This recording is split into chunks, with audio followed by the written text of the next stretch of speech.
Hello. साहेब गुरु जी। साहेब बोलिए बोलिए। प्रणाम, कोटि कोटि वंदन आपको। आपका प्रणाम स्वीकार, आपको प्रणाम। बोलिए। गुरु जी, मैं गुजरात से बोल रहा हूँ। हाँ हाँ, बहुत अच्छे। 2 साल से आपका सत्संग सुन रहा हूँ। अरे वाह। तो मुझे जो एक वेद है वो समझ में नहीं आता है। हाँ का जो वेद है, बाकी सब समझ में आ गया है। मूर्ति को सबक तक कैसे पहुंचाया जाए? हाँ, सुरती को इस शरीर में जो सुरती फंसी है, उसको तालवे के ऊपर 10वां द्वार बोला जाता है, 11वीं खिड़की। कुछ उधर से निकालना है। निकालना मतलब वो शब्द खींचेगा तब निकलेगा। तो शब्द तक कैसे पहुंचना?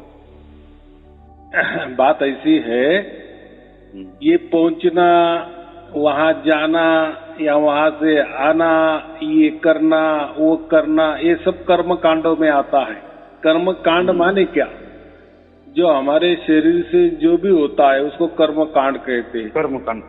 शरीर का हाथ हो, पाँव हो, पाँव के काम क्या है? जैसे तीर्थ यात्रा करते हैं, वही कर्म कांड ही हो गया। हाथ से हम यज्ञ कर सकते हैं, कोई पूजा पाठ कर सकते हैं, कोई अर्घ्य दे सकते हैं, वो हो गया। बाद में हो गया मस्तिष्क यानी हमारी बुद्धि, तो वहां से हम कोई ध्यान कर सकते हैं, वो भी एक कर्म कांड ही हो गया। मुंह से हम जाप कर सकते हैं, वो भी एक कर्म कांड ही हो गया। हाथों से मालाएं ये करते हैं, वो आंखों से हम कोई मूर्ति देखते हैं, उसको प्रणाम करते हैं, वो भी एक कर्म कांड। माने शरीर में जो जो भी पंच ज्ञान इंद्रिय, पंच कर्मेंद्रिय, पूरा शरीर, मस्तिष्क, मन, बुद्धि, चित्त, अहंकार, इसमें विचार, कल्पना, ये सब में सबसे जो भी होता है उसको कर्म कांड ही समझा जाता है। यानी ऐसा है कि हमारी ओर से परमात्मा की ओर, यानी हम कोई तो भी करेंगे, कुछ तो भी करेंगे, यज्ञ होम हवन करेंगे, मंत्र तंत्र जाप करेंगे। देखो, मंत्र का अर्थ तो आपको खुला मालूम है। मंत्र लिखने वाला, बोलने वाला, पढ़ने वाला, स्मरण करने वाला, गुनगुनने वाला, उसको हम मंत्र कहते हैं। बराबर। उसका जाप भी कर सकते, हाथों में कर सकते, हाथों में माला ले सकते, मुंह से कर सकते। अभी हो गया मंत्र। बाद में आ गया तंत्र। तंत्र माने कोई तो भी एक साधना समझो। साधना तंत्र कोई एक तंत्र से करो, कोई ये ऐसा करो वैसा करो, उसको क्या कहते हैं? हम तंत्र कहते हैं ना। तो हो गई, वो भी एक साधना है। मंत्र अभी मालूम हो गया, अभी तंत्र मालूम हो गया। और बाकी क्या है? मंत्र, यंत्र, और एक यंत्र रहेगा। मंत्र, तंत्र, यंत्र। अब यंत्र का अर्थ तो बहुत कुछ अलग अलग होता है। या हमने सुना भी है कि कोई जो तांबे का पत्रा होता है, पित्तल का पत्रा होता है, उसके ऊपर भी यंत्र लिखा जाता है, कोई मंत्र लिखा जाता है, कोई अंक लिखा जाते हैं, कोई स्क्वायर में लिखा जाता है। या वो जो हम बोलते हैं ना, श्री यंत्र, उसमें ये किया जाता है, वो भी एक यंत्र का ही प्रकार है। दूसरा यंत्र हम या जैसे पूजा पाठ होता है ना, वैसी उसकी मांडनी होती है। जैसे सत्यनारायण की पूजा होती है ना, तो वहाँ कलश रखते हैं, कोई फिर जो खाने वाले पान होते हैं वो रखते हैं, उसके ऊपर सुपारी रखते हैं।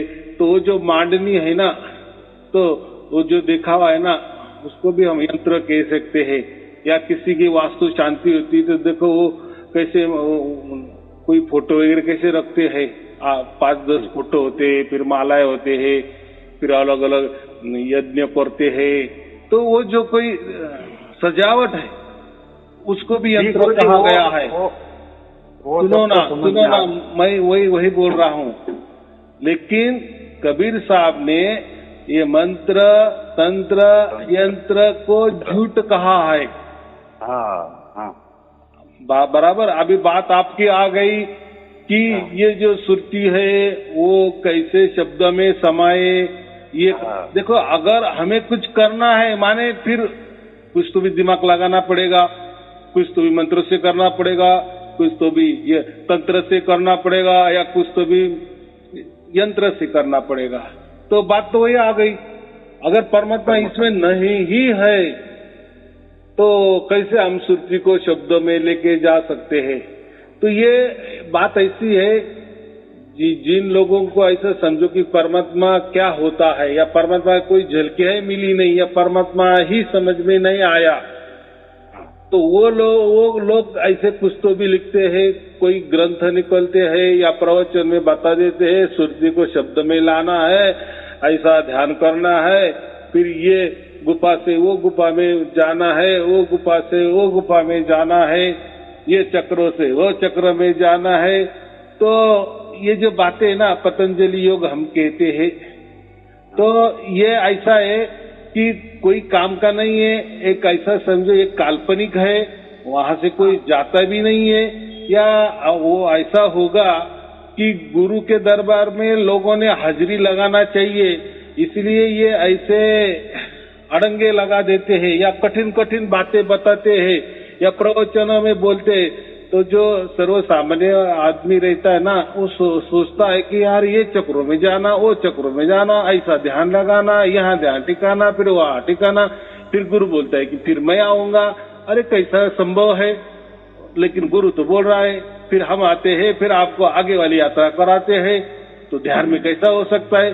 तो इसका मतलब ऐसा है कि जो गुरु के शिष्य होते ना, उनको ये विचारों में या वो लेखनी में या वो ग्रंथों में लोगों को बांध देते हैं, बांध माने पंगु बना देते हैं कि आपकी आगे वाली जो परमात्मा की ओर जो यात्रा है उसके लिए हमारी जरूरत है। आपको क्या समझ में आएगा चक्र क्या होता है, फिर ये चक्र में कितनी पकड़ी होती है, उसका कौन सा कलर होता है, उसमें कौन सा शब्द होता है, उसमें कौन सी धुन होती है, फिर ये चक्र का लय वो दूसरे चक्रों में करना है।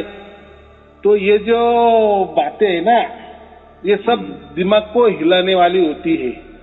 और वो जो गुरु बड़ी बड़ी बातें करता है ना, तो सामने वाला जो भी बंदा होता है वो सुनता है, तो वो ऐसा उसका मन यकीन पे आ जाता है कि ये अगर सामने वाला गुरु इतनी बड़ी बड़ी बातें कर रहा है, ये चक्र का विलय, उसमें उसके बाद इसमें जाना है, फिर शून्य में जाना है, फिर महाशून्य में जाना है, ये पंखुड़ी में जाना है, फिर वो 14 भुवन में जाना है, 21 अंगों में जाना है।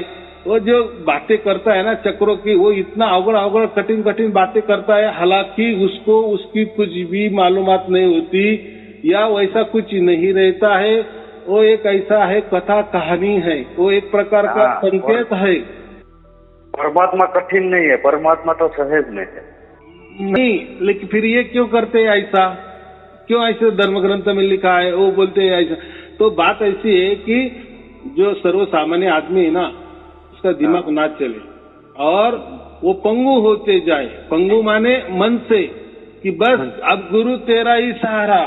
अगर कोई इतनी बड़ी बड़ी बातें करता है, देखो जो बातें करते हैं तो उसका मतलब हम क्या सोचते हैं। कोई अगर अमेरिका की बातें कर रहा है तो हमारा मन क्या समझेगा, अरे ये तो गया होगा इसलिए तो करता है ना, कितनी सहज बात है।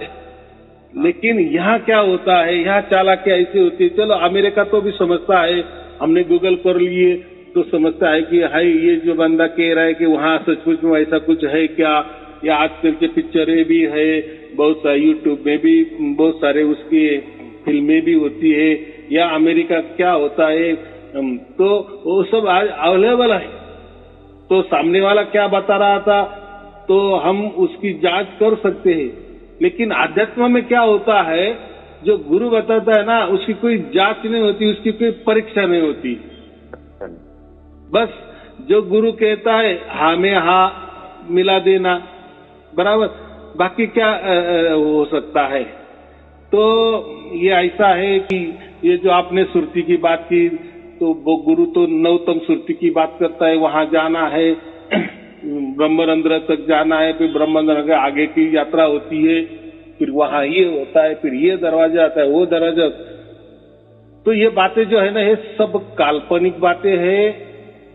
अपना प्रभाव डालने के लिए, दूसरों को ऊपर अपना विचार थोपने के लिए कि मैं बहुत पहुंचा हुआ हूं, तो ये प्रभाव डालने के लिए होता है। हालांकि में उसका वो जो बंदा बता रहा है ना, उसका कुछ अनुभव ही नहीं होता ना, वो ये चक्र पार करके वो चक्र में भी नहीं कभी गया। तो ये जो बातें अभी लिखी है ना, देखो धर्म ग्रंथ में बहुत सारी बातें लिखी है, लेकिन आज के ये विज्ञान युग में वो खरी उतरती है क्या? नहीं उतरती ना, नहीं उतरती। थोड़ी उतरती है, थोड़ी नहीं उतरती है। लेकिन तो नहीं चल, या ऐसा लगता है क्या हमें अभी ये गलत लिखा गया है, हाँ ये सही लिखा गया है, ये गलत लिखा, तो जो गलत लिखा है वो हटाते हैं क्या? हम नहीं हटाते ना, या हटाने की कोशिश करो तो कैसा बवाल खड़ा हो जाता है। तो बात ऐसी है, ये जो आध्यात्म है ना, ये सब तर्कों पे गया है। तर्क यानी मेरे बुद्धि के अंदर उतर गया तो ये सच, मेरे अंदर उतर नहीं गया, मेरे दिमाग में नहीं उतर रहा है तो ये झूठ बात है, बराबर। और ये जो गुरु वाले लोग जो है ना, वो तर्कों की बात ज्यादा करते हैं, प्रैक्टिकली नहीं करते। तर्कों में इतना घुमा देते हैं ना, मैंने बड़ी बड़ी बातें करते हैं, या तर्कों में ही बड़े बड़े धर्म ग्रंथ लिख देते हैं। तो वो जो आदमी पढ़ता है ना, तो फिर लगता है अरे मेरा गुरु कितना पहुंचा हुआ है, बाप रे बाप क्या क्या उसने बातें की। हालांकि वो कभी स्वर्ग भी नहीं गया, कभी नरक भी नहीं गया, ये लोग भी नहीं गया, वो लोग भी नहीं गया, उसको परमात्मा भी कुछ मालूम नहीं है, वो खुद क्या है वो भी मालूम नहीं है। सब घिसड़गाई कर देता है, मिक्सिंग कर देता है। शरीर को ही कभी आत्मा समझ लेता है, आत्मा को ही शरीर का समझ लेता है, कभी मन को भी शरीर में घुसा देता है, कभी मन को भी आत्मा बता देता है, तो कभी आत्मा परमात्मा बता देता है। उसको समझ में नहीं रहा कि मैं प्रवचन में क्या क्या बता रहा हूँ और क्या क्या बता रहा हूँ। तो चलो अभी वो क्या है, पापी पेट का सवाल है ना, अभी धंधा ही करना है। अगर गुरुवाई ही करनी है तो गुरु के पास तो कुछ तो भी होना चाहिए कि नहीं। मैं श्रेष्ठ कैसा हूँ, मैं ये बाकी गुरु के श्रेष्ठ कैसा हूँ, ऐसा ही होता है ना।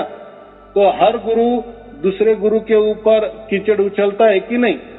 अरे उसको क्या ज्ञान है, उसके बढ़िया मुझे ज्ञान है, उसको क्या ये इतने चक्कर मालूम है, चक्र मालूम है, मुझे तो इतने चक्र मालूम है।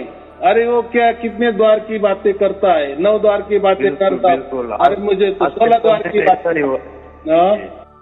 आज के समय में ऐसा ही हो रहा है, बिल्कुल आप सही बता रहे हैं।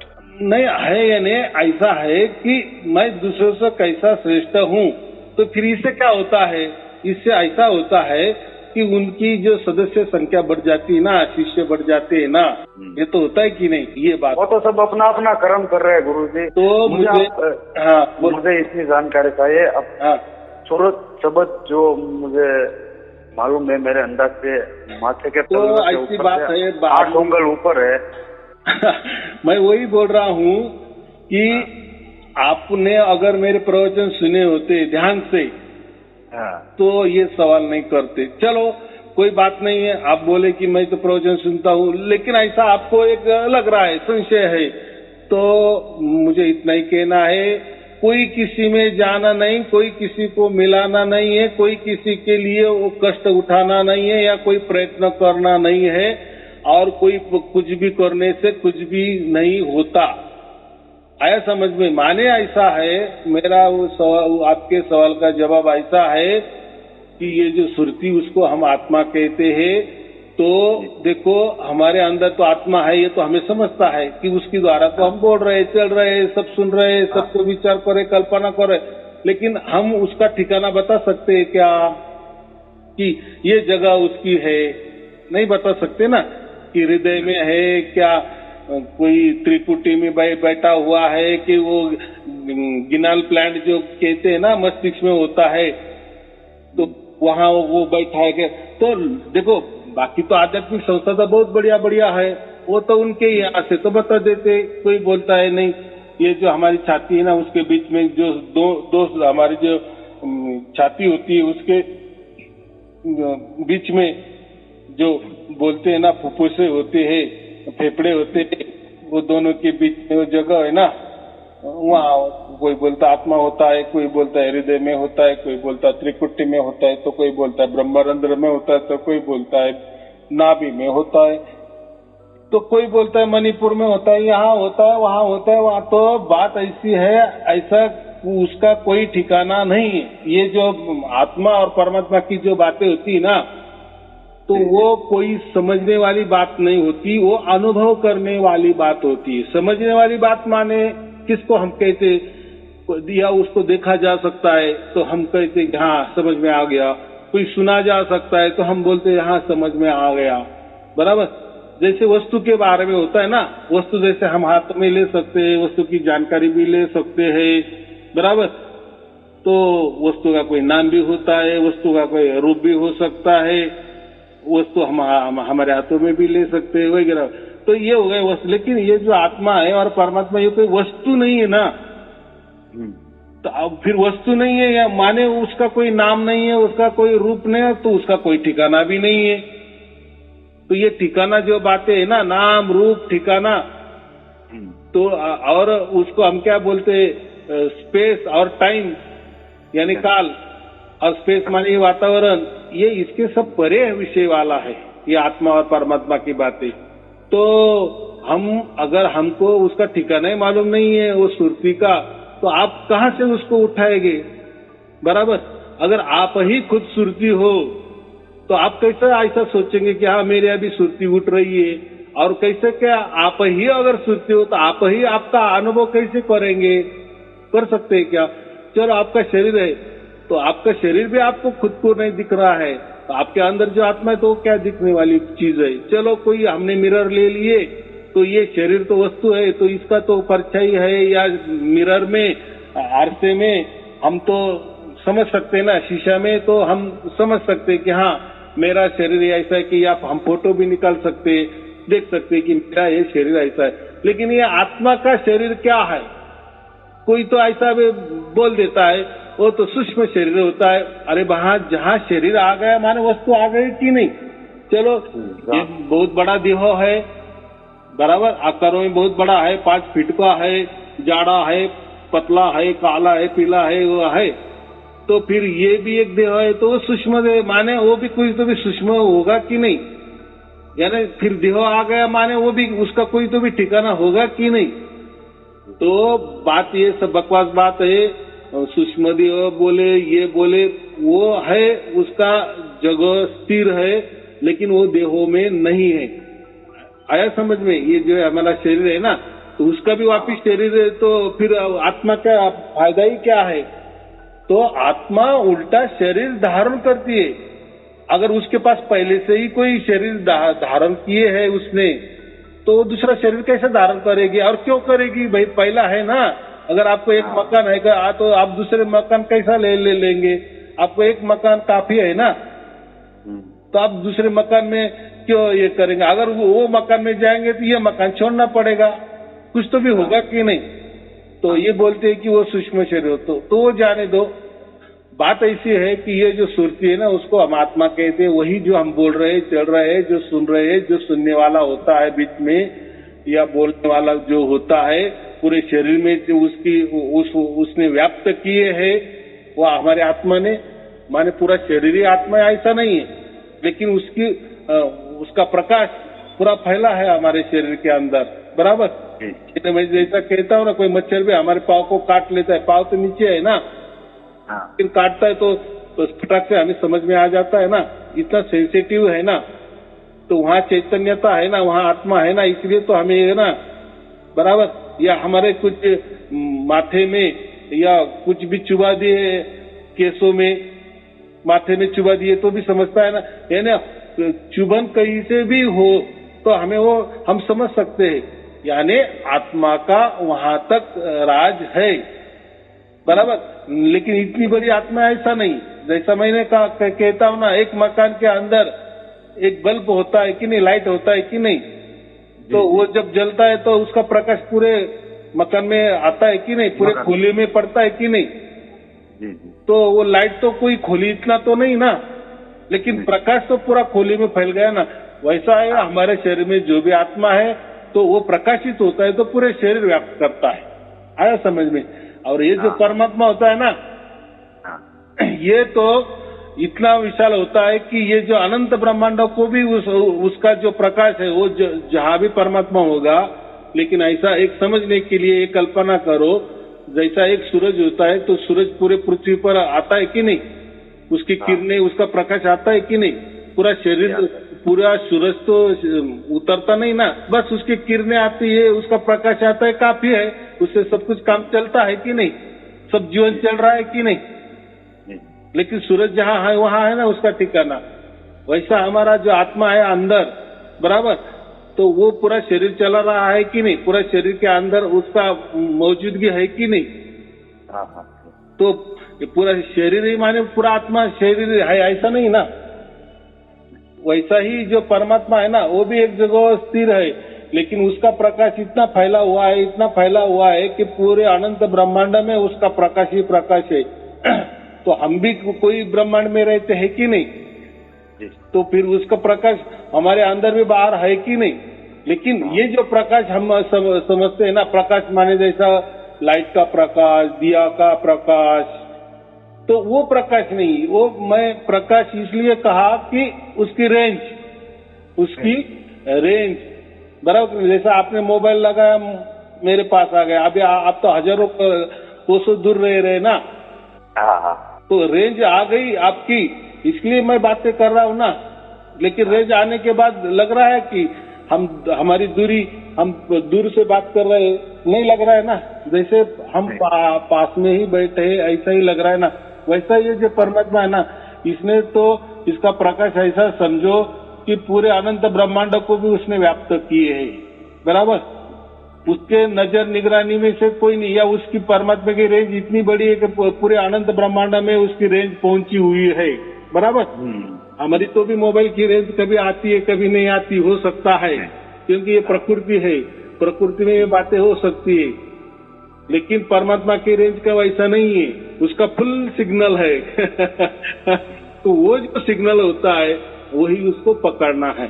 लेकिन वो पकड़ने के लिए, जैसा हमारे प्रकृति में मोबाइल का सिग्नल पकड़ने के लिए मोबाइल चाहिए, बराबर की, उसके लिए सिम चाहिए, तभी वो खींचेगा ना, पकड़ेगा ना।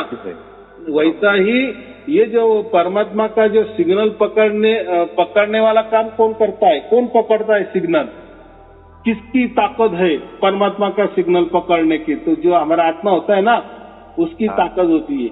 ये मन की ताकत नहीं होती, ये शरीर की ताकत नहीं होती। क्यों नहीं होती? तो शरीर यही पैदा हुआ है और यही मरने वाला है, बराबर कि नहीं।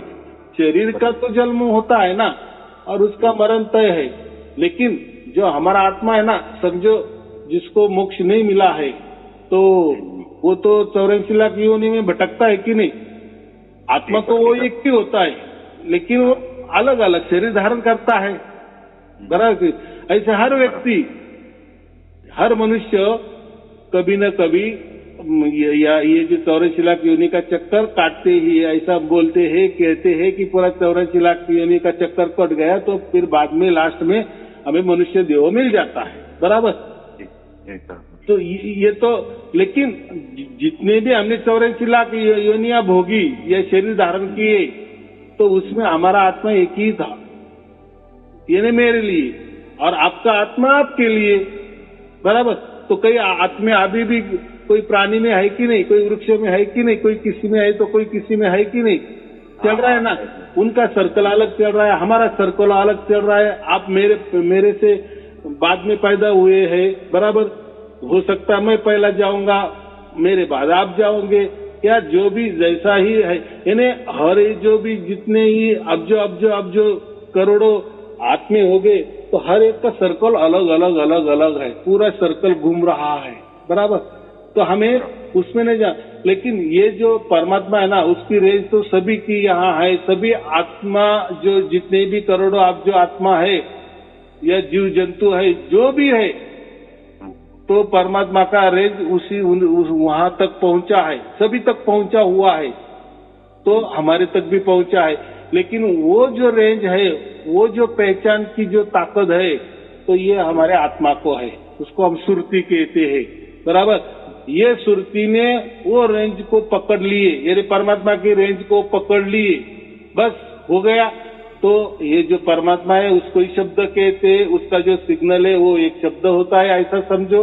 और जो आपका सुरती है वो आत्मा है, तो हमारी आत्मा ही यानी हमारी सुरती ही वो रेंज को पकड़ लेती है, परमात्मा के रेंज को पकड़ लेती है। जब वो पकड़ना होता है उसको ही कहते हैं सुरती और शब्द योग। आया समझ में? तो ये हम नहीं कर सकते, ये हम नहीं कर सकते।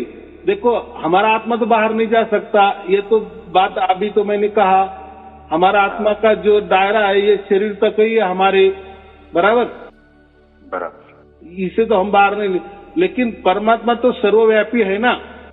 हाँ, यानी उसकी रेंज तो सही, तो हमारी रेंज कहाँ तक है? हमारी रेंज ज्यादा से ज्यादा हमारे परिवार तक है या हमारे शरीर तक है ना। हाँ, हम सीमित है, बराबर। परमात्मा तो असीम है ना।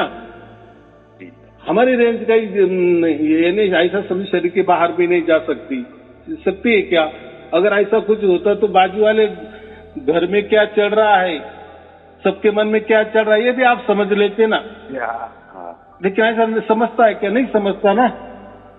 यानी आपकी रेंज वहां तक नहीं है, लेकिन परमात्मा तो इतना विशाल है कि उसकी रेंज सभी की यहाँ है, बराबर। यानी अनंत ब्रह्मांडों में भरी हुई है, ऊपर नीचे अंदर बाहर खचाखच भरी है, पूरी रेंज है, बराबर कि नहीं? तो फिर उसकी रेंज हमारे भी शरीर के अंदर बाहर है कि नहीं, खचाखच भरी कि नहीं, लेकिन हमें मालूम नहीं है।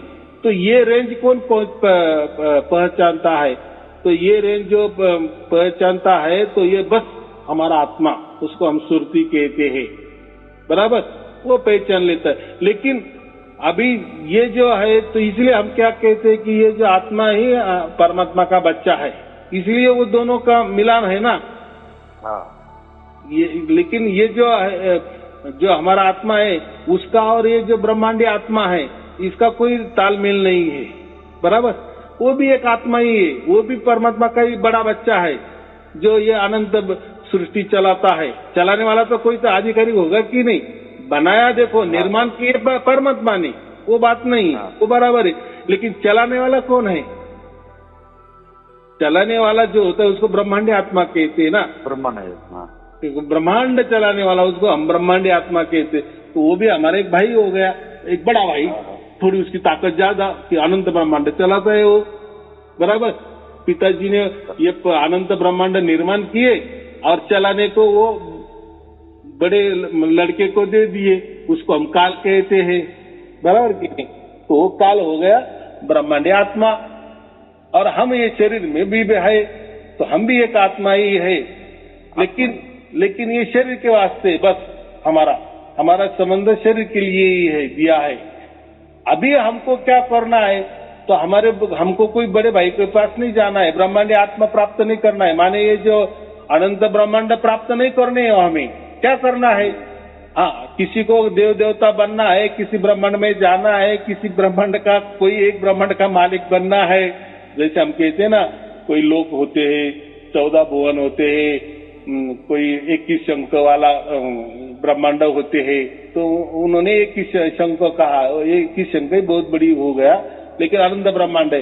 ये जो कोई बोलते हैं ना, देवी देवता का राज होता है, इस ग्रह पे देवी देवता का इनका राज है, तो ये जो कथा कहानी है ना, तो ऐसा समझे ज्यादा से ज्यादा हम हमारे आत्मा से या प्रयत्न से ये प्राप्त कर सकते, माने ऐसा समझे ज्यादा ज्यादा पूरे अनंत ब्रह्मांड भी प्राप्त कर सकते हैं हमारे ताकत से, बराबर जी। वो तो लेकिन हमारी आत्मा परमात्मा को नहीं प्राप्त कर सकती। आया समझ में? मैंने अभी क्या कहा, हम ज्यादा से ज्यादा ब्रह्मांडी आत्मा प्राप्त कर सकते हैं, ज्यादा से ज्यादा, वो भी नहीं, लेकिन एक समझने के लिए ऐसी कल्पना करो कि हमारा आत्मा ज्यादा से ज्यादा इतना पावरफुल हो सकता है कि अपना जो बड़ा भाई है ना, जो अनंत ब्रह्मांड चलाता है ना, वहां तक उसकी पहुंच जा सकती है, बराबर। इतना भी विशाल हो सकता है चाहे तो, अगर उसने कुछ किए तो, बराबर। लेकिन वो परमात्मा को प्राप्त नहीं कर सकता। क्योंकि ये दोनों के परे है ना परमात्मा। जैसा हमारा आत्मा और ये ब्रह्मांडीय आत्मा, हम तो बच्चे हैं, ब्रह्मांडीय आत्मा भी परमात्मा का बच्चा है, हमारे अंदर जो आत्मा है वो भी परमात्मा का बच्चा है। तो हम ज्यादा से ज्यादा हमारे भाई तक जा सकते हैं, पहुंच सकते हैं, या ज्यादा से ज्यादा ऐसा समझो कि हमारा बड़ा भाई हमारे पास आ सकता है। ये सब खेला जो है ना, ये ब्रह्मांड में चल सकता है, और आजकल यही चलता है। सभी धर्म ग्रंथों में ये ब्रह्मांडों की ही बात की है।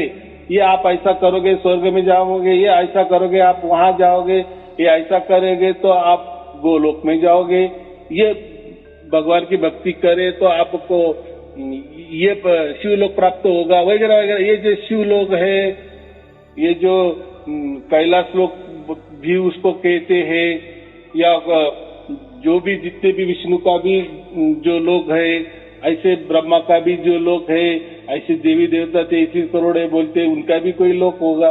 तो इसमें हमारा आना जाना या वो प्राप्त करना या वो हमें प्राप्त करते हैं, वो बात अलग है। लेकिन परमात्मा, हाँ, अभी फिर हम परमात्मा को कैसा प्राप्त कर सकते हैं? अभी आपका वही सवाल है ना कि हमारे सुरती से यानी हमारे आत्मा से परमात्मा को शब्द में विलीन कैसे हो? तो हम कभी भी हमारी ओर से, हमारे प्रयत्न से, हमारे कष्ट से, हमारे चालाकी से, हमारे तपश्चर्या से परमात्मा को प्राप्त नहीं कर सकते। बराबर नहीं कर सकते। मैंने तो कहा कि हमारे चालाकी से, कष्ट से, प्रयत्न से, तपश्चर्या से जहाँ ज्यादा से ज्यादा वो ब्रह्म तक, यानी जो ब्रह्मांडीय आत्मा है वहां तक, यानी हमारे बड़े भैया तक हम जा सकते हैं। बराबर, या बड़े भैया हमारे पास है। लेकिन अभी ये जो बात है ना परमात्मा की, यहाँ वन वे है, यानी उसका रेंज अगर हमारे पास आया है ना, हमारे शरीर के अंदर आया है ना, तो हम क्यों उसके पास जाए? क्योंकि हमारे औकात ही नहीं ना। हमारी आत्मा सीमा है, हमारे आत्मा को कुछ तो भी सीमा है, लेकिन परमात्मा तो असीम है ना। तो परमात्मा ही हमारे पास आता है, परमात्मा ही हमारे पास आता है, अपने बच्चों के पास आता है। तो हम क्यों जाए, या हमारी सुरती कहाँ लेके जाएंगे? नहीं जा सकते ना। फिर ये जो लिखा गया है ना, ये देखो, लिखने वाला तो कुछ भी लिख देता है, बोलने वाला तो कोई बक देता है, लेकिन प्रैक्टिकल में ऐसा नहीं होता। ये कबीर साहब ने कबीर बीजक में साफ साफ लिखा है। बराबर, तो परमात्मा ही अपने आत्मा के पास आता है। बराबर, लेकिन कभी भी हमारा आत्मा परमात्मा के पास नहीं जा सकता, उसकी रेंज उतनी नहीं है। बराबर, और कभी ऐसा हुआ भी नहीं है। और जो भी लिखा दिया है तो ज्यादा से ज्यादा ऐसा समझो कि हमारे आत्मा ने बहुत सारी कोई तपस्या की, तो ज्यादा से ज्यादा वो ब्रह्म तक जा सकता है, बड़े भैया तक जा सकता है, ब्रह्मांड पा सकता है, ब्रह्मांड आत्मा की खोज कर सकता है। उसको हम ब्रह्म कहते हैं, ओम कहते हैं, या उसको शिव भी कहते हैं, कोई निरंकार भी कहते हैं, उसको कोई सोम भी कहते, वगैरह वगैरह, बहुत सारे नाम अलग अलग है। यानी हम वो ईश्वर भी प्राप्त कर सकते हैं। लेकिन ईश्वर को या भगवान समझो, ये जो संज्ञा है ना, ये सब ब्रह्मांडी आत्मा की बात है, आत्मा के ही नाम है, ऐसा समझो। लेकिन परमात्मा को हमारे आत्मा कभी प्राप्त नहीं कर सकती। तो परमात्मा ही हमारे आत्मा को प्राप्त करता है। फिर वो कब करता है? तो करता है जब हमारा भाग्य हो जाता है ना, तो वो ऑटोमेटिक हमारे पास आता है। तो जैसे अभी मेरे लोग प्रवचन सुनते हैं तो उसको अनुभव होने लगता है कि हाँ, कुछ तो भी हो रहा है, मुझे आवाजें अभी सुनाई देने लगी है, मेरे आत्मा अभी अनुभव कर रही है। वो जो अनुभव कर रही है माने वो सिग्नल का अनुभव कर रही है। इसके पहले कि वो सिग्नल नहीं था क्या? वो था। वो तो देखो, पर्वत तो सबसे पहले से है ना, वो तो आदि अनादि से है, तो उसकी पहुंच तो आपके पास तो है कि नहीं, पहले से है कि नहीं? आप थे नहीं थे, उसकी रेंज तो खचाखच भरी है कि नहीं? लेकिन वो आपको मालूम नहीं था, आपको मालूम नहीं था, आपको पहचान नहीं थी। बराबर, अभी पहचान हो गई, अभी हो गई। बस यही तो चाहिए था कि आपका आत्मा ने परमात्मा की, उसकी बाप की रेंज पकड़ ली। माने क्या हो गया? आपके सुरती ने वो शब्दों को पकड़ लिए, हो गया सुरती शब्द योग। बराबर, लेकिन कभी ये मन में नहीं लाना कि हमारी सुरती परमात्मा की पास जाती है या शब्द के पास जाती है, फिर हमें वो शब्द सुनाई देता है। तो अब बात ऐसी नहीं है, तो शब्द ही सुरती के पास आता है, उसको विहंगम चाल कहते।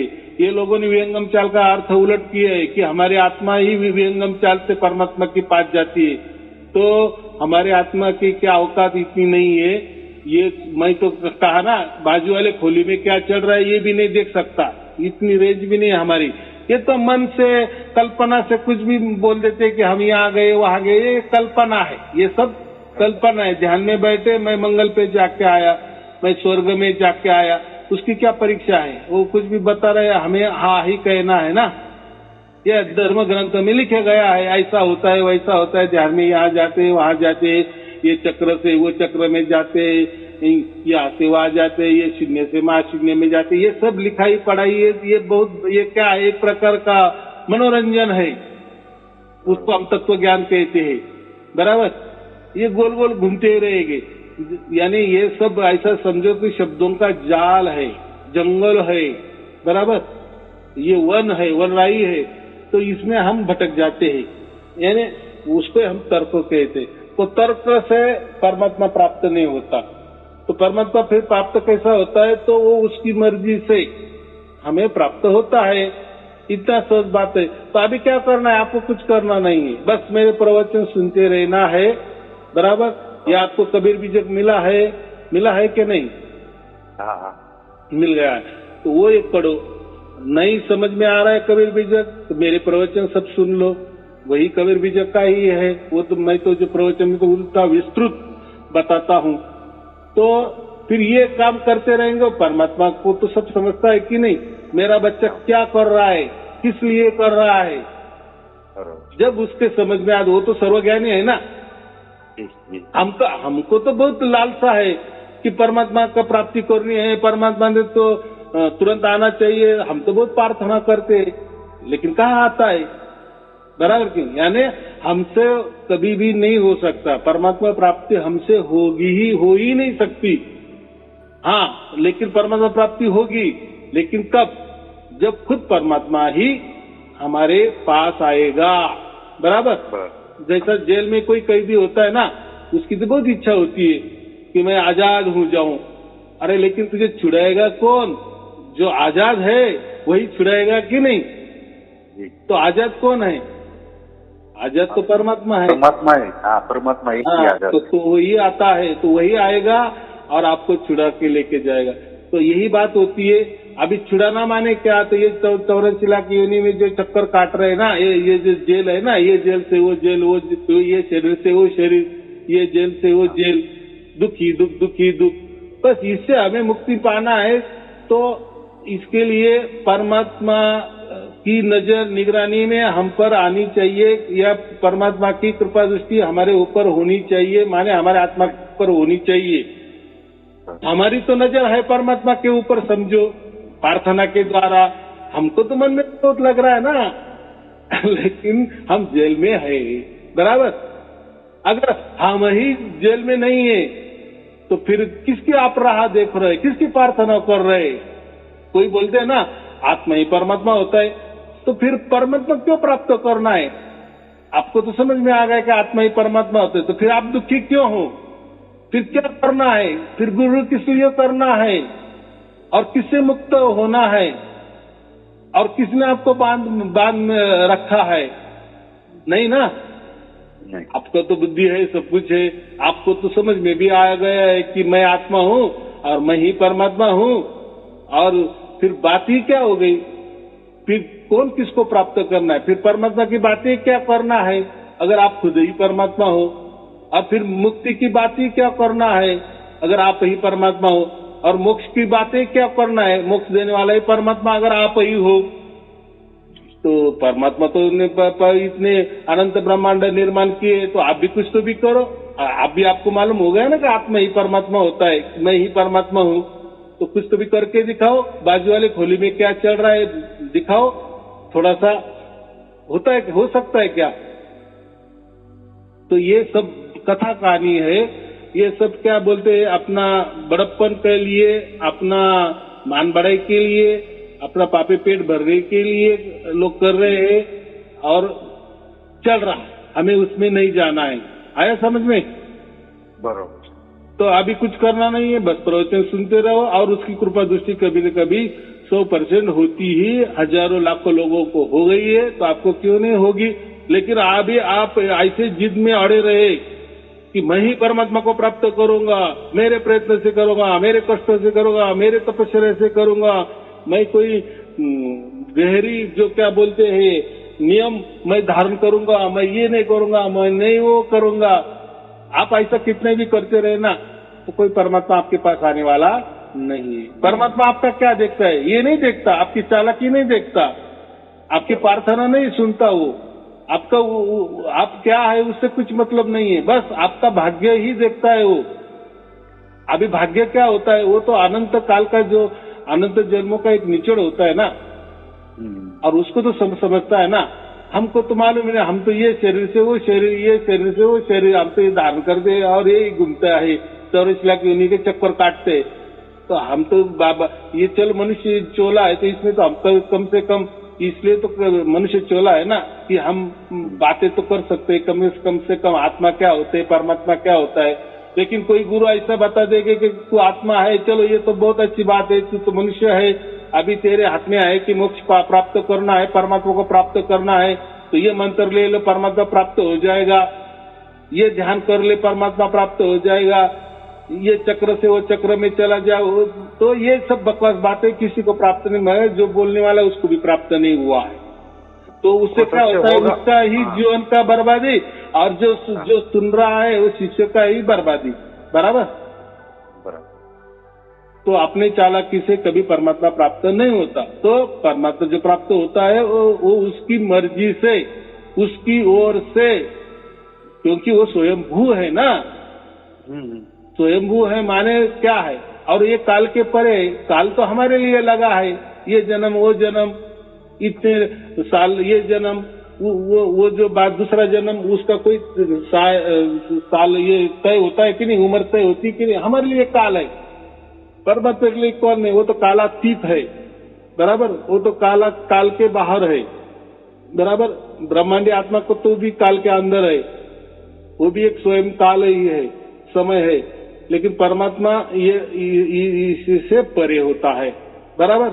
वो कुछ भी कर सकता है, कहीं भी जा सकता है, कहीं भी आ सकता है, कुछ भी कर सकते, क्योंकि उसको तो मालिक कहते हैं। हम खुद को कहते कि मालिक नहीं कहते ना। चलो और क्या पूछना है? बात गुरुजी आपने सब बता दिया, और क्या पूछूं? हाँ, तो कोई चिंता की बात करना नहीं, कोई परेशानी नहीं करना है। जो भी करेगा परमात्मा करेगा, परमात्मा ही करेगा। और आप खुश रहो, आनंद उत्सव में रहो। जो भी करने वाला है शरणागति, पूरी तरह शरणागति। बस अभी परमात्मा तू ही तू मुझे प्राप्त होना है, नहीं होना है, मुझे तो तू समझ में आ गया ना, बस बहुत हो गया मेरे लिए, मेरा जन्म का सार्थक हो गया। बस अभी तेरी मेहरबानी करनी है नहीं करनी है, अभी ये तेरे ऊपर है। बराबर।